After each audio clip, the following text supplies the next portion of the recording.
Hi everyone, Joseph here. I wanted to pass along another devotional to you, and I hope it blesses you.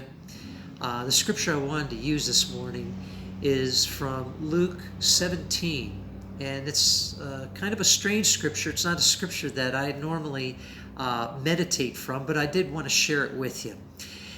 It's Luke 17, verses 26, 27, and 28. And it talks about the time of Noah and the time of Lot in Sodom and Gomorrah. Now, you all know that there was some devastating events that happened with those people at that time. And we're here in our quarantines, and things are soon going to start to open up because it looks as though in a lot of different places things are starting to open up. For some of us, we'll stay in the quarantine a little bit longer. But what does that mean for us?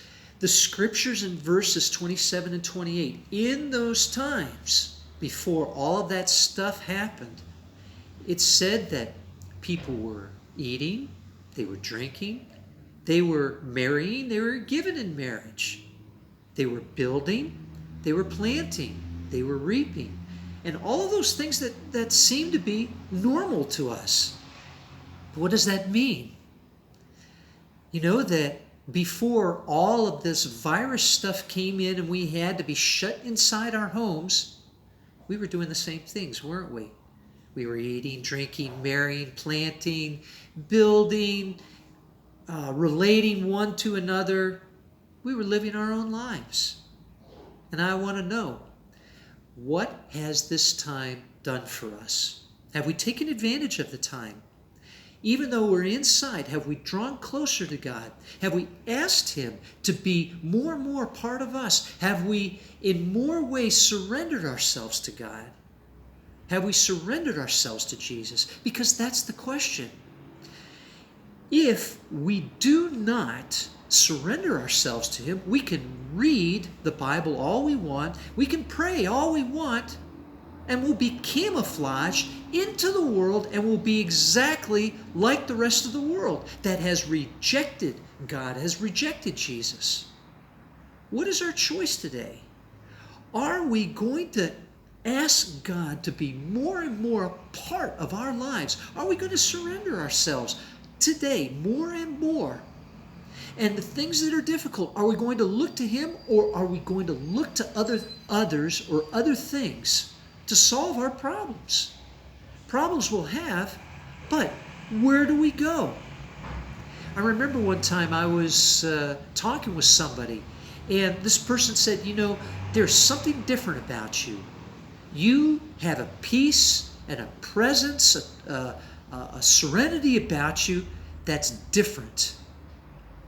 Well, I simply said, whatever good thing that you're seeing in me, whatever peace that you're seeing in me, that's Jesus. I have surrendered my life to Him, and I depend on Him totally, even in my weaknesses. And there are a lot of them that I have. And so I simply shared that I have a lot of weaknesses, but every time, whether in weakness or in strength, I go to God, and that's my peace. After we go out into the world, after all of this has passed away, and this will pass, who are we going to be? Are we going to camouflage ourselves like the rest of the world and be just like everybody else that eats and drinks and builds and plants and reaps and relates to one another and goes along in their own business?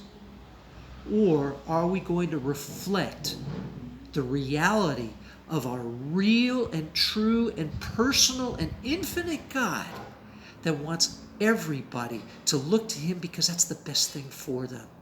And you who follow Jesus, you know that Jesus has been the best thing for you. So, are you going to share this with others? Or are you just going to be wrapped inside your own little shell? And I'm an introvert. So, being introverted is no excuse.